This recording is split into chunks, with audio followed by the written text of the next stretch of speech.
It's been particularly difficult for House Republicans. It's been a rather embarrassing 22 days. And so I think a series of frustrations and bloodletting in the family meetings finally resulted in complete exhaustion. And Mike Johnson, who is a fairly well-liked member of Congress, although relatively unknown outside of Washington, there was unanimous support. So I think he came in at the right time.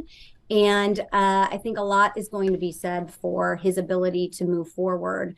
Hopefully he'll be able to take that unanimous support and move it into the legislative So does sphere. this mean that Donald Trump is now back to holding the most sway of the Republican Party? Because what we do know Mike Johnson for is leading the way on that amicus brief to overturn the election results. Mike Johnson is an election denier. He doesn't believe that American democracy worked in 2020.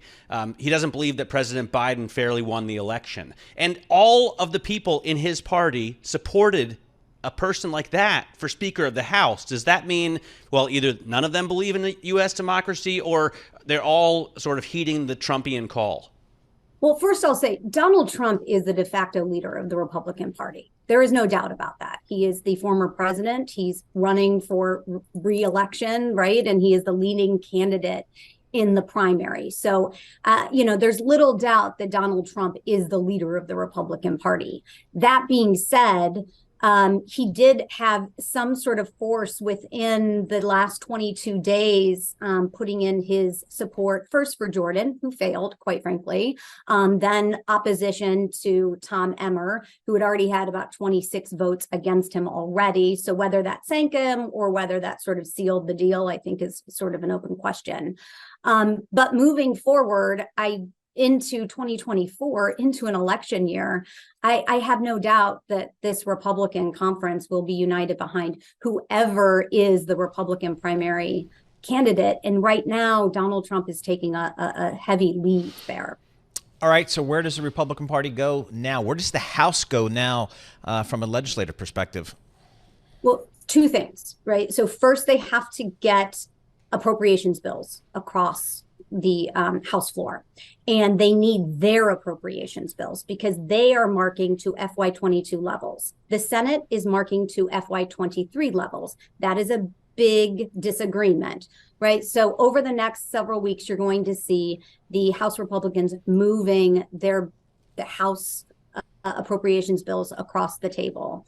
That will be quite a feat on some of these bills, which are rather controversial, to keep that Republican majority united because they only have a 4-vote margin. They can only lose 4 or 5 votes depending on the day, depending on how many members are in town. And so that will put them in the negotiating position that they'll need to have in order to negotiate with the Senate on government funding going forward.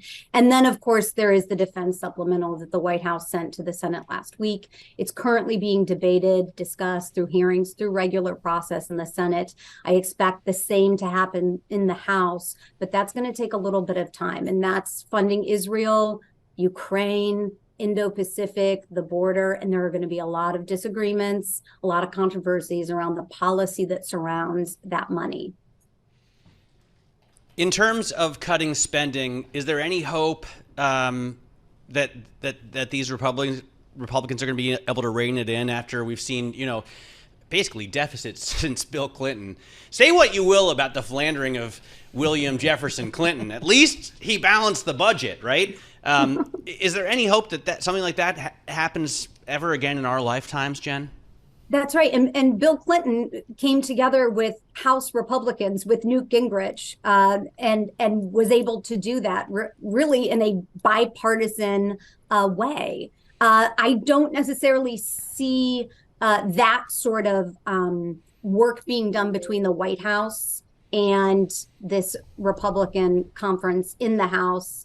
I do think, though, we will see it's going to naturally happen because of the debt ceiling deal, the parameters set forth. Either there is a 1% cut across the board starting January 1st, or they are able to come to some sort of agreement on appropriations that is going to lower the levels of spending. Because you're right, we're facing a $33 trillion national debt, over $1 billion a day in interest payments. The numbers came in on our deficit this year. It's about $2 trillion.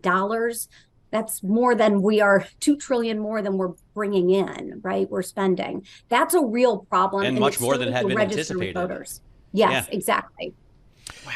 Into a 5% GDP in Q3. Exactly. It's not like we're trying to spend ourselves out of a recession here. I mean, this economy is on fire. And fuego. Yeah. So, Jen, is there any reason to believe that this new speaker will have any more success than the prior speaker in terms of dealing with the extreme right in the party, whether it's those 6, 7 people, whoever they are? He's just dealing with himself. Yeah. Yeah, that's a $64,000 question, right? I mean, this member has only ever had to speak for himself and for his constituencies in Louisiana. He has held a leadership position in the sense he was vice chair prior to the speakership. So he's been at the leadership table. He's heard the strategy. He's been part of that discussion. So he's coming in with some context, some awareness, and he certainly had to understand the factions and what he needed to do in order to bring together the members of this conference in order to get to the speakership.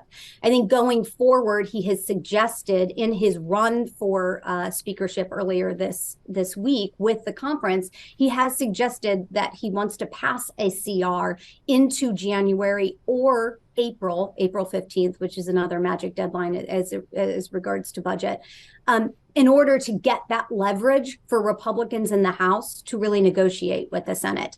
This is going to be his first test. This will be key to show whether or not he can bring this conference together.